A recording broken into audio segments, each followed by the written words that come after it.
Hi, I'm Bruce from Bestdagstuff, and I'm here to help you make the best dagger hair weapons possible. Today I'm going to do that by showing you some of the common adhesives and materials we use to make the weapons and show you how to join them together. I'm going to start with the tapes. Everybody's popular and favorite duct tape. I actually don't use duct tape very much, usually just on the pommels and a little bit with my handle grips. Sometimes I'll use a colored duct tape like this brown on the outside layer of a weapon just to make it look a little bit more like wood and to help seal the foam. The next sort of tape I want to talk about is this. This is strapping tape. I use a bi-directional strapping tape. It's extreme. I also sell this on my website. This is fantastic because it's less weight than duct tape, and it's also a lot stronger. My favorite type of tape to use in making weapons is cloth tape. Cloth tape, when I say that, I'm usually referring to two different types of tape. Gaffer's tape here and hockey tape, which you can see I have in a variety of colors. The gaffer's tape is pretty expensive, but it can be really useful as a cloth tape, and I'll go over that more in a minute. Now, hockey tape is great for a number of reasons.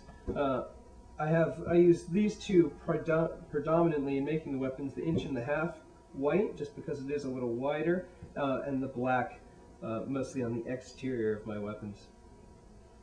Cloth tape has an advantage over the duct tape and the strapping tape in that other adhesives like to stick to it. Not much wants to stick to the back of duct tape. Now I want to show you some of the common tools I use to make weapons. First, your cutting devices. Scissors are always great, especially for the tapes. I don't recommend using them on foam because you're not going to get as clean an edge as you will with a box cutter. I use these Alpha box cutters, but you can get the cheaper plastic ones. As long as it's a sharp blade, you're in good shape. Always make sure you've got a sharp blade when you start making a weapon. Dull ones are unsafe and they're going to leave ragged cuts and it's just going to be more work. Always a Sharpie for making all my measurement marks. I like the steel rulers, especially sometimes for doing cuts and for measurements. What really rocks are these guys. You can get them at the sewing stores. They only cost, well, usually under $5, and they just make cutting exact measurements easy. So if you want to cut your 1.5 inch piece, you can just measure 1.5 inches and see that you're right on the edge underneath. Next, I want to go over some of the materials that we use to make weapons.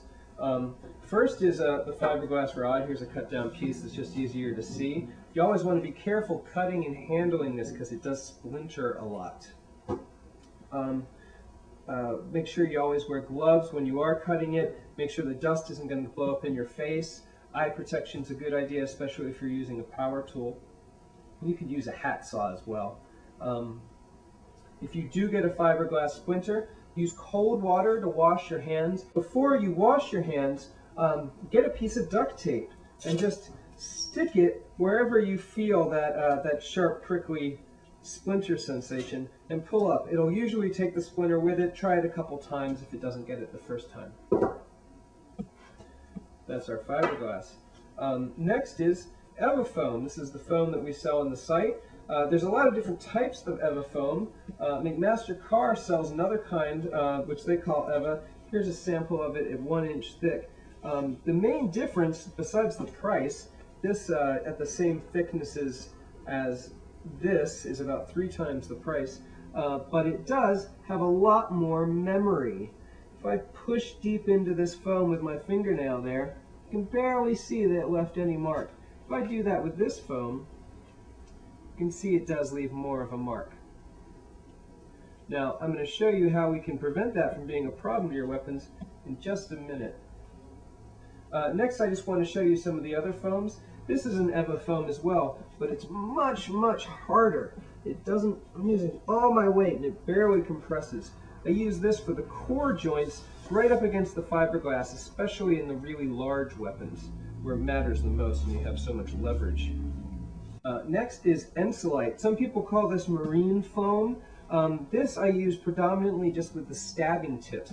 It takes a lot of compression. It's designed as a gymnastic mat rubber. I can really pound into the table there with all my strength and it just doesn't hurt at all. It makes for great stabbing tips. It also doesn't have a lot of wobble, so it doesn't want to roll off your core. Next is polyethylene foams. A lot of people use these for shields, coreless shields, and also ubiquitous Walmart blue foam, the camping mat foam sheets that is so popular in making these weapons.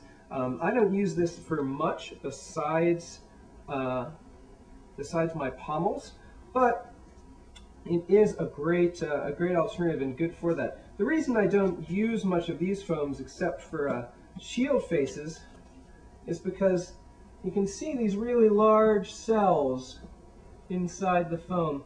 Now, as they compress over multiple times when they get struck, those cells start to break and the foam breaks down and becomes less soft. With the EVA foam, you can look at this edge, those cells are much tinier. You can barely even see them with a naked eye. That means there's that much more cell wall that has to break down before the foam loses its softness and ability to absorb impact. So here you can really see the difference in those two different cell sizes. This is much larger. It'll break down a lot faster than this will. This is a scrap of Velara foam. I use this foam predominantly to protect the softer foams. It's a tear-resistant foam. It really doesn't want to rip, so that makes it great for sealing open cell foam and keeping that from being torn. And this is open cell foam. I use this on any sort of thrusting surface, like with arrowheads, spearheads, the tops of the stabbing tips on the glaive kits, and also a little bit on the two-handed swords. It has great compression, it's really soft, it has really good memory, but it is very vulnerable to tearing. It tears very easily. So that's why I always make sure that it gets this Velara overwrap when I'm using it, especially on the tips of weapons and also on the blade edges of the glaives and other large two-handed